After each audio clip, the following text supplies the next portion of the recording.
First of all, let me say thanks a lot. I appreciate the opportunity to be here. I don't know if you know it or not. Some of you do, some of you don't. Former head of the FBI, Los Angeles, California, retired in 1979. Truly is an Orwellian state. Unlike the Stasi, though. The Stasi, as I said, reportedly had more than half of the people as informants, but they didn't have a way to mine the data. They collected all this information, but it really wasn't that useful to them because they couldn't process it. That's not what we have today in our modern technocracy. They have the ability to process and store everything.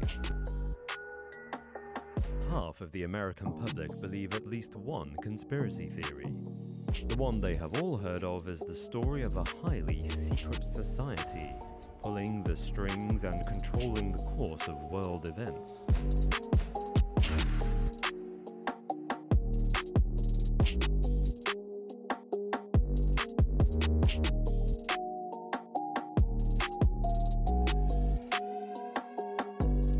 One year after the end of his presidency, George Washington wrote a letter in which he expressed his belief that the Illuminati were spreading their doctrine throughout the world.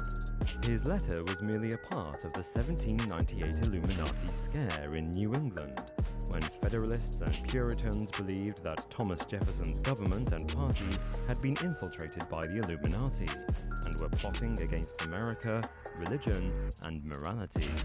The scare started after Scottish physicist John Robeson published his book, Proofs of a Conspiracy, in which he argued that Freemason lodges all over Europe had been infiltrated by the Illuminati. As a Freemason and politician, George Washington was naturally concerned. The thing is, historical evidence suggests he was right. So I asked myself, what's going on here? And over the years, I started gathering material until about 2 years ago. Up until about 2 years ago, I kept saying there's a loose-knit network operating in this country involving drugs, pedophilia, pornography, prostitution, corruption, etc., etc. 2 years ago, from my research, I'm convinced it's much more serious than that. It's more than a loose-knit network. It is a conspiracy. And they have the ability to data mine and correlate that information, which makes our Fed codes, our Stasi, our United Stasi of America, far more dangerous than any tyranny that has ever been in the history of the world. The entire framework has been set. They have created for themselves a supposedly legal framework that has been set up by secret courts, where we have no arguments on the other side. We can't see what those decisions are, but in their imagination, they believe that they have modified the Constitution and our fundamental rights and liberties, which themselves transcend the Constitution. They're not granted by the Constitution, they are recognized by the Constitution.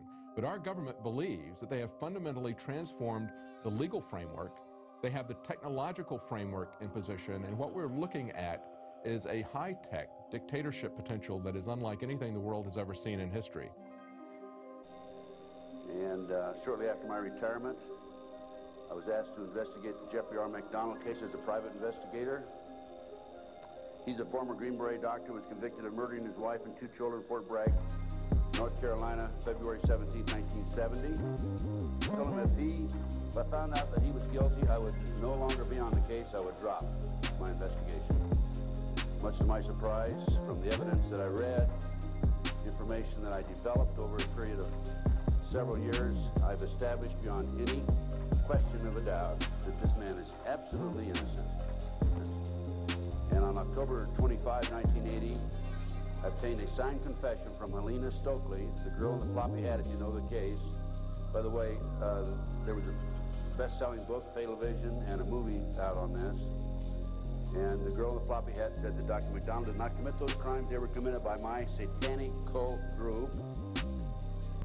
Richard Bruce here, and if you haven't seen my channel before, this is gang stalking for reptilian shapeshifter movie uploads to YouTube. When I uploaded my study, within 15 minutes, helicopters kept zooming over my apartment like there was a drug bust in my building.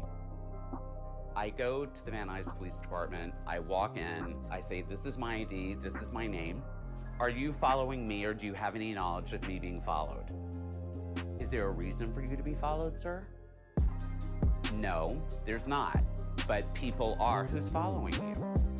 Well, I don't know who it is. Well, what are they driving? They're driving cars with dealer tags that you can't trace. Well, sir, there are a lot of dealers here. There are a lot of dealer tags. How do you know that they're following you?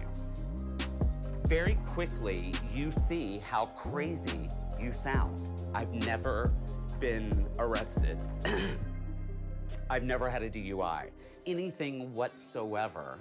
Whoever is in charge, which is so weird, is spinning this web about what a deviant, immoral, less than a human being you are.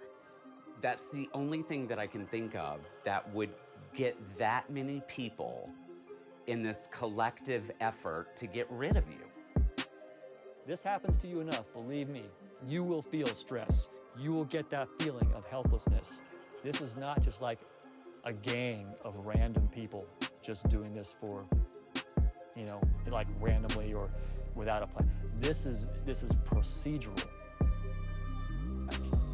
Also, she told me that she attempted to ride a rocking horse in the child's bedroom that night, but she couldn't ride it because the spring was broken.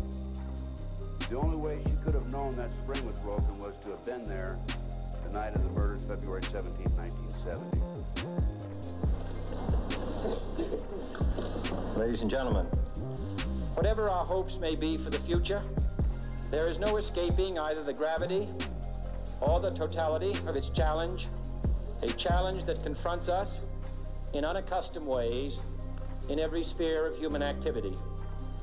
And we are, as a people, inherently and historically opposed to secret societies, to secret oaths, and to secret proceedings. Today, no war has been declared, and however fierce the struggle may be, it may never be declared in the traditional fashion.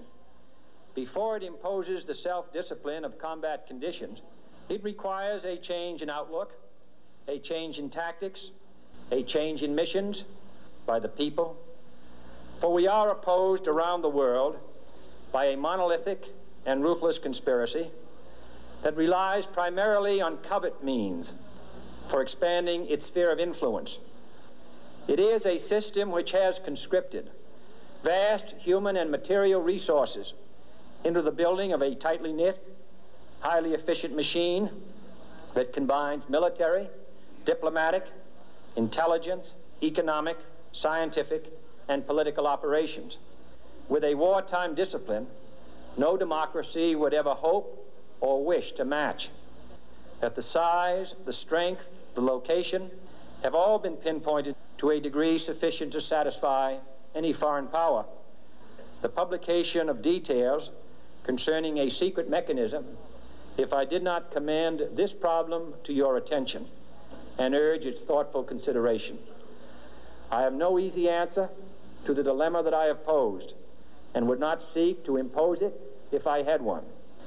It is the unprecedented nature of this challenge that also gives rise to your second obligation, an obligation which I share, and that is our obligation to inform people, to make certain that they possess all the facts that they need and understand them as well, the perils, the prospects, the purposes of our program, and the choices that we face. And from that understanding comes support or opposition. But I am asking your help in the tremendous task of informing and alerting people. For I have complete confidence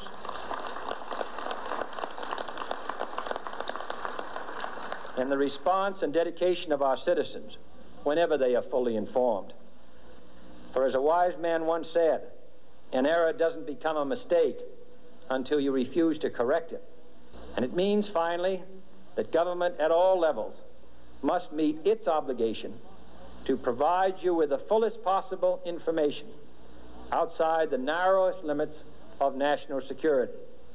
Now the links between the nations, first forged by the compass, have made us all citizens of the world.